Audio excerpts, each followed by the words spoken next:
High, তো দেখো আজকের ব্লগটা আমি দুপুর থেকে স্টার্ট করছি। তো এখানে আমি আর আমার ছেলে বসে খেলা করছিলাম। আমার ছেলে আমার সাথে খেলা করছিল, আর আমি যে তোমাদের সাথে কথা বলছি সেটাও বলতে দেবে না, তার জন্য মুখে হাত দিয়ে বারবার বাধা দিচ্ছিল। তো আমার সাথে খেলতে খেলতে ও নিজেই একা একা খেলা শুরু করে দিয়েছে আমার ওড়নাটা নিয়ে।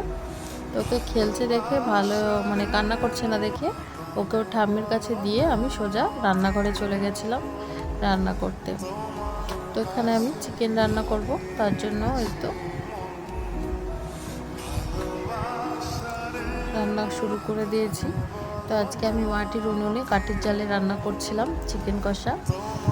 তো মশলা দিয়ে দিয়েছি, মশলাটাকে আমি একটু সামান্য কষে তারপরে ওর মধ্যে আমি চিকেনটাও দিয়ে দিয়েছি।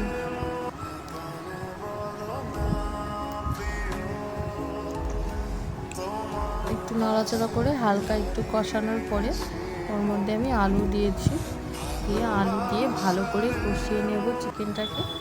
তো ভালো করে কষানো হয়ে গেলে আমি জল দিয়ে দেব ফুটিয়ে সিদ্ধ করার জন্য।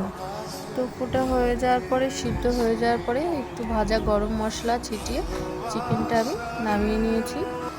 আর আমার ছেলে জেঠু ওকে দীঘা থেকে এটা এনেছে, গিফট দিয়েছে। সন্ধ্যার দিকে আমার বর খাবার দাবার কিছু এনেছিল। আর এই তো রাত্রে বলেছিলাম যাবো অন্নপ্রাশন বাড়িতে, চলে এসেছি। কেমন লাগছে জানিও আমায়, ভিডিওটা কেমন লাগছে বলো। বাই।